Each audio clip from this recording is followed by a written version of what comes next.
Ministère de l'Éducation nationale et de la formation professionnelle, Bureau national des examens d'État, Direction de l'enseignement fondamental, examen de 9e année fondamentale, juin 2023. Matière, sciences naturelles. Encercle la lettre qui correspond à la bonne réponse pour les questions 1 à 6. Première question. Le tibia est un os retrouvé au niveau? Réponse. Lettre D de la jambe. Deuxième question. La bauxite est un minerai riche en? Réponse. Lettre B. Aluminium. Troisième question. Le cyprès est une plante qui produit des graines nues. Pour cela, il est classé parmi les. Réponse. Lettre C. Gymnosperme. Quatrième question. Au niveau des articulations, le cartilage articulaire a pour rôle. Réponse. Lettre B. Réduire les frottements entre les structures osseuses. Cinquième question. L'absorption des aliments se fait principalement au niveau. Réponse. Lettre C. Du petit intestin. Sixième question. Un de ces constituants ne doit pas se trouver dans l'urine d'une personne en bonne santé. Lequel? Réponse. Lettre D. Albumine. Septième question. Complétée. Pour aller vers les organes, le sang riche en oxygène laisse le cœur par la cavité appelée T-point, alors que, pour aller se purifier dans les poumons, le sang riche en gaz carbonique laisse le cœur par une autre cavité appelée T-point. Réponse. 1.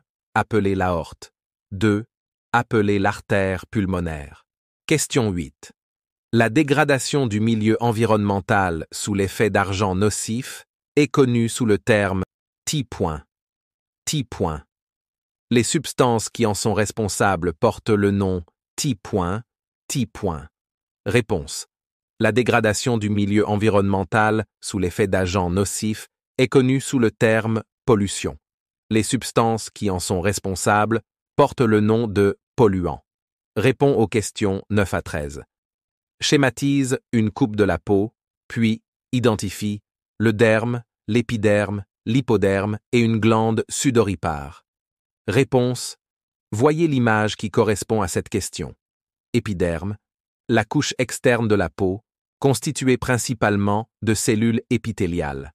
C'est la partie visible de la peau. Derme, la couche intermédiaire de la peau, située sous l'épiderme. Elle contient des vaisseaux sanguins, des nerfs, des glandes sudoripares et sébacées, ainsi que des follicules pileux. Hypoderme.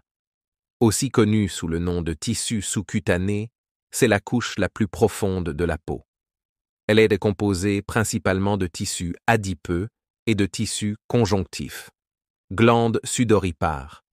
Une glande qui produit la sueur pour réguler la température corporelle.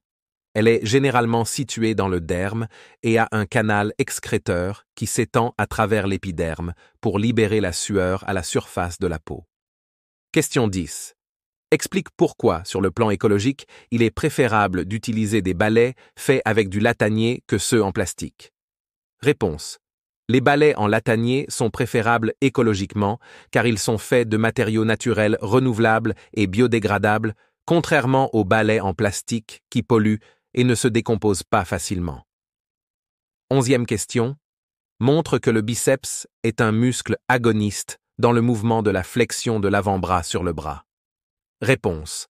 Le biceps est un muscle agoniste dans le mouvement de la flexion de l'avant-bras sur le bras parce qu'il se contracte pour réduire l'angle entre l'avant-bras et le bras, tirant l'avant-bras vers le haut. 12e question. Explique le processus de reproduction de la fougère. Réponse. Les fougères se reproduisent par des spores qui sont dispersés par le vent. Ces spores germent pour former de petites structures appelées protales, où se produisent les gamètes. Après la fécondation, un nouvel individu de fougère se développe à partir du zygote. 13e question. Montre l'importance des reins dans le processus de la purification du sang. Réponse.